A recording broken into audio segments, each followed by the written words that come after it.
நம்மெல்லாம் கோவிலுக்கு போறது இந்த மாதிரி ஒரு புளி சாதம் சாப்பிடுறதுக்கு தான். இப்ப எப்படி நம்ம செய்யறதுன்னு பார்க்கலாம். ஒரு பாத்திரத்துல 1 டேபிள் ஸ்பூன் அளவு உளுந்து, கடலைப்பருப்பு, மல்லி, மிளகு, 1/2 டேபிள் ஸ்பூன் அளவு வெந்தயம், 4 காஞ்ச மிளகாய், கருப்பு எள்ளு 1 டேபிள் ஸ்பூன். இதுல வெந்தயம் மட்டும் தான் 1/2 டேபிள் ஸ்பூன் அளவு சேர்க்கணும். இதோட இன்கிரீடியன்ஸ் எல்லாமே கமெண்ட்ல பின் பண்றேன். எல்லாத்தையும் ட்ரை ரோஸ்ட் பண்ணி பவுடரா அரைச்சி வச்சுக்கோங்க. இப்போ ஒரு பாத்திரத்துல கடலை எண்ணெயை தாராளமா விட்டுக்கலாம். கடுகு, கடலைப்பருப்பு, உளுத்தம்பருப்பு, வேர்க்கடலை, காஞ்ச மிளகாய், கருவேப்பிலை இதெல்லாம் நல்லா கோல்டன் ப்ரௌன் ஆகிற வரைக்கும் வதக்கி எடுத்துக்கோங்க. கொஞ்சமா மஞ்சள் பொடி, கொஞ்சமா பெருங்காயத்தூள் சேர்த்துட்டு நம்ம அரைச்சி வச்சிருக்க பவுடரை ஒரு 3 டேபிள் ஸ்பூன் அளவு இது கூட நம்ம சேர்த்துக்கலாம்.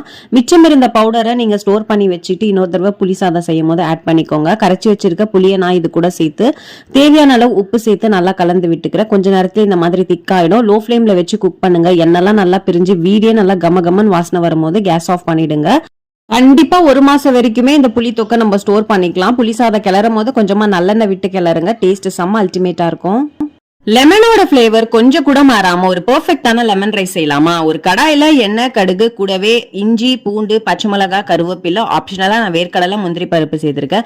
இதெல்லாம் நல்லா லோ ஃபிளேம்ல வச்சுட்டு பொறுமையா ஃப்ரை பண்ணி எடுங்க. கூடவே கொஞ்சமா பெருங்காயத்தில் ஒரு 1/2 டேபிள் ஸ்பூன் அளவு மஞ்சள் பொடி சேர்த்துக்கலாம். எத்தனை பேர் லெமன் ரைஸை மஞ்சள் பொடி அதிகமா போட்டு பயங்கரமா சொதப்பிருப்பீங்க? நான்லாம் எக்கச்சக்க முறை சொதப்பிருக்கேங்க.